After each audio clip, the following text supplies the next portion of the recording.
Good evening, I'm Jeff Lyons. It's 9 o'clock, time for the 14 First Alert Weather Show, sponsored by Audubon Chrysler Center. We have alert days still from now all the way through Sunday for excessive heat, or extreme heat as it's called now. That means the heat index will likely climb above 100 degrees every day through Sunday, and some scattered thunderstorms along the way. I think we got most of the organized, widespread severe weather out of the way today, and all things considered, it was not as bad as it could have been, but it was bad enough. We had several warnings across the area and damage up around Winslow. Many still without power there in Pike County. We will have an update for you from Emma Beck on 14 News at 10. Right now the rain is concentrated over Webster, Hopkins, and McLean counties in western Kentucky. What started out well to our north made it all the way through the tri-state this evening. After that last warning there that cleared at 6 o'clock over Vandenberg County, we had no additional severe thunderstorm warnings. The severe thunderstorm watch also canceled at 8 o'clock. So looking ahead, we have hazardous heat through Sunday and then a break in the heat to look forward to. That will arrive early next week, probably with some thunderstorms there late Sunday and early Monday. Our heat advisory, which went up through today, was upgraded earlier today by the National Weather Service, and not a big surprise here. We were anticipating no significant change in the situation with regard to severe weather, or with heat rather. The high dew points, high temperatures, it was kind of a slam dunk that we would stay in some sort of advisory through Sunday. Severe weather risk has dropped significantly here. We're done for the night. Tomorrow we may see a few more isolated type thunderstorms pop up during the day. Those could produce damaging wind gusts, but it'll be on a more localized basis, and we would likely get some much needed rainfall as we have been pretty dry here so far for the month of August. On the hour by hour, and again, I'm showing you the high resolution model here. Some nights I'll show you both, and I'm not even going to show you the other one tonight because it was so far off, but the high resolution, pretty well got a handle on what would happen today early this morning and stuck with it, and that's pretty much how it turned out with that line moving out of Illinois and across the region. Tomorrow the HRRR is showing some isolated or pop-up showers and storms during the morning, and then again perhaps in the afternoon and evening, going all the way through Friday. But as I've said many times, there's really no rhyme or reason to where these things will pop up. Oftentimes they're triggered by distant thunderstorms and the outflow that they create. One thing is certain, and this has been steady in the forecast here for many days, is this next big warm up into the weekend with 97 or 98 degrees there Saturday and Sunday. Those would be the highest temperatures we've had this year, and in thinking back, I think 98 was the highest temperature we also had in 2025. We keep you updated here on the smoke situation from Canada. The good news is that when we get the rain and that, it does wash out any pollution here at the surface. There wasn't a lot of smoke to begin with. And the longer term here through Thursday and Friday doesn't really bring any significant change to that. We will have some smoke up there. You may notice that tinge to the atmosphere, but that's about it. We're at 74 now, and it feels like 74. Cooled off really nicely as that cooler air blasted out of the storms, and now even western Kentucky is in on more moderate temperatures out there. Feels like are still pretty warm around Sturgis. It's so humid outside, really tough to cool things down, although we've done it in the majority of the tri-state here so far. Our 74-degree low this morning gave us the springboard to hit 94 this afternoon, and we had 90s in good supply south of where those storms set up. The storm corridor is basically Chicago to Cincinnati.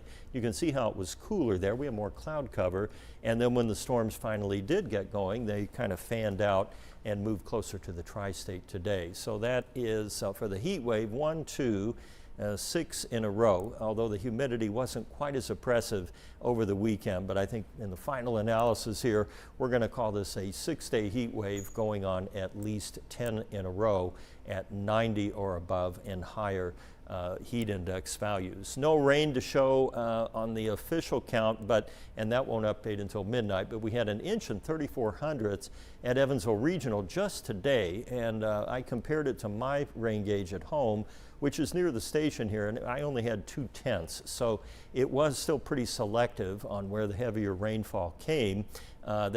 With that added in, then for the month, we now have a ½ inch surplus of rainfall. Tomorrow will be hot and humid again, no surprise there, and our overall weather pattern has really not changed. What's going on here is we've had several systems just kind of eject out of the plains and move across in the form of lines of thunderstorms, or what we would call an MCS, or mesoscale convective system or complex.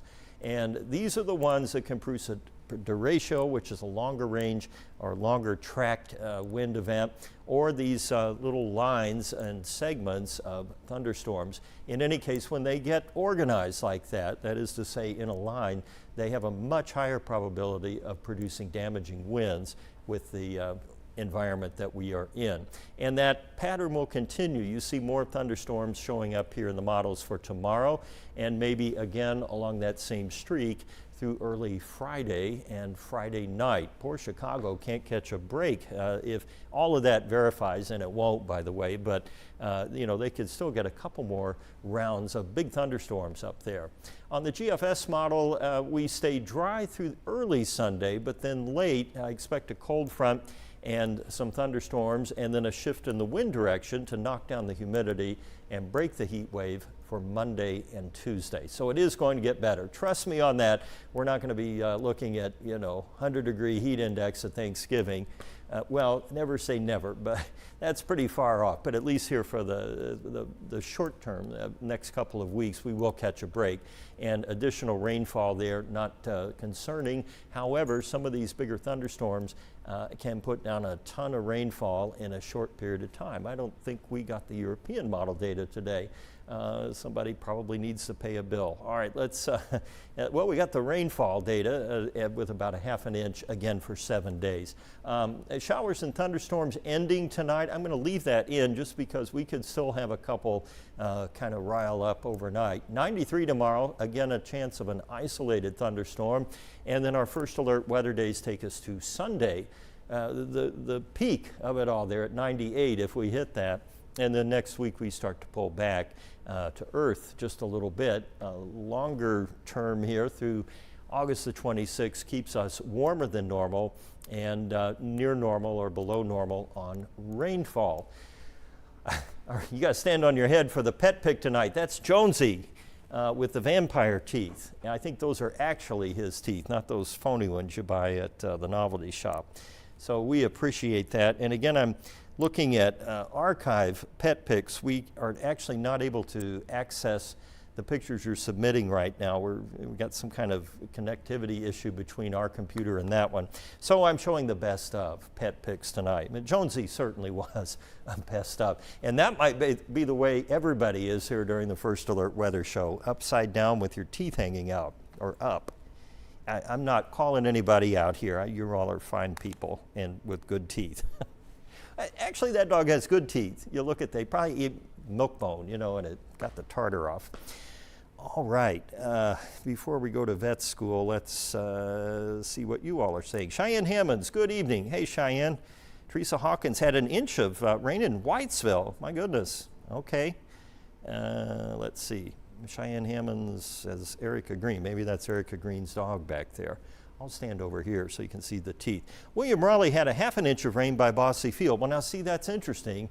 Now I was at at 2/10 of an inch. I live a little farther west, more toward like Mater Dei and Wrights High School, and you live down by Bosse Field. So it was very spotty who got the heavy, heavy rain today. And I looked, and an inch and 34 hundredths seems like it would be a record. It is not for this state. The record was over 2 inches, and it was like in 1977, I think. Laura Gray's watching from Dawson Springs. Glad to have you.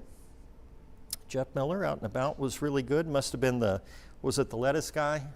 Scott Anderson with the hydroponic farm downtown. He's a good guy. Watching from Detroit on vacation, Julie Fortas So you go to Detroit for vacation. Interesting. I've heard Detroit's pretty cool, and they've done a lot downtown and fixed stuff up. And but unfortunately, you can't escape the heat up there. It's been hot all over the Midwest. Nancy Perry, good evening. Hey Nancy, John Radis. I'm ready for my snow prediction. Oh, I haven't even taken the lid off of that thing yet. Bill Fowles, there was more rain on the east side of Owensboro than west. Glad what we got. That's how it always is, you know, especially with spotty showers and storms like this. Let's see. Ryan Nance is giving me a shout out for staying on top of the storms. Well, that's what I do. So I'm glad to do it for you. Okay, Misty Sensmeyer, good evening. Zach Seats, were the thunderstorms over Evansville today supercells? Or no, they were just plain Jane vanilla thunderstorms, but they were lined up. And because of that, they were able to, you know, generate a little wind. Actually, the cell that produced what might be a tornado up in Winslow had some supercell characteristics to it. It had sort of a kind of a hooked structure, but it was in a line, you know, so you really had to look for that inflow notch, but it was there. And for a couple of scans, it had a really tight couplet. But no, I wouldn't call them that. Oh, okay, Cheyenne Hammond's a clarification there. Lucas Sigler, so ready for winter. Oh, but you know how that's gonna be. When we're out here showing you snow pictures, you're going to say, oh, I wish we were in the middle of a heat wave again. My philosophy on that is you can almost always cool down, but sometimes it's very difficult to warm up. I don't like to be cold. I'll take heat, you know, I mean, you sweat it out and you put up with it. Science Corner here, real quick. I mentioned derecho earlier, and I know you all know what derechos are. I think the key thing here is that we had one in Chicago a couple days ago, and some borderline cases here in the last week or two in August. This is vacation month, you know. I mean, this is when we usually, you know, plan not to be here because there's no weather. And we've had weather all summer. I'm blaming it on Michael Fecka. As soon as he left, then the bottom fell out here with bad weather. Widespread long-lived windstorms, we call them derechos, but they have to meet certain criteria. You know, the National Weather Service is pretty persnickety about classifying things, and there's a good reason for that. To do research and science and so forth, there has to be kind of an agreed upon standard by which to get your benchmarks and then compare things to.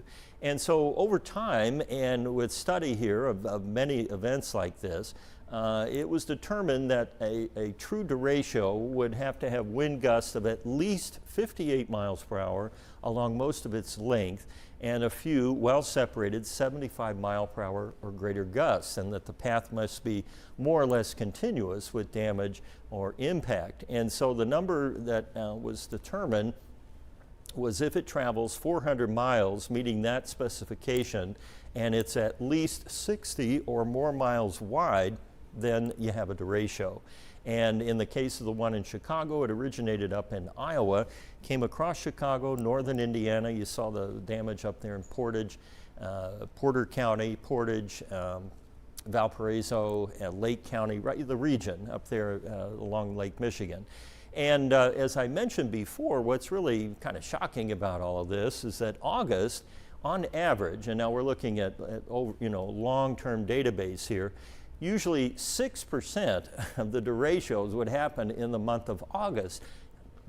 May, June, July tend to be the big months, July in particular, and May at 20% each. So about 60% of your derecho events would happen there in the heart of summer, and then it falls off. Now September is down here at 1%. It's the same as December. Now, if we start getting this nonsense in September, I don't know what to think. And of course, the logical question is, well, why? And there are always, you know, many theories and reasons for that. One is, you know, the atmosphere, if the environment in the atmosphere is favorable, you're going to get a derecho. And it's just like tornadoes or anything else.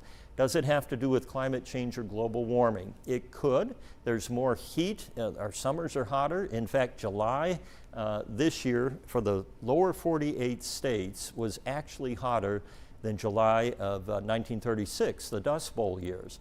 And everybody always thought, including me, 1936 will never get knocked off. Well, sure enough, it did. Now, locally, it did not. We certainly had some hot days in July, but we did not exceed, on the average, the average temperature for July of 1936. One thing that's pushing temperatures up and may be leading to more of these derecho events is it doesn't cool down as much at night. And that is because we have more moisture in the atmosphere. You know, these hot, humid days, you've had the extreme heat warnings and stuff. Well, if you've got a dew point of 79, it's not going to cool much at night. You know, it might get down to 79 or 78.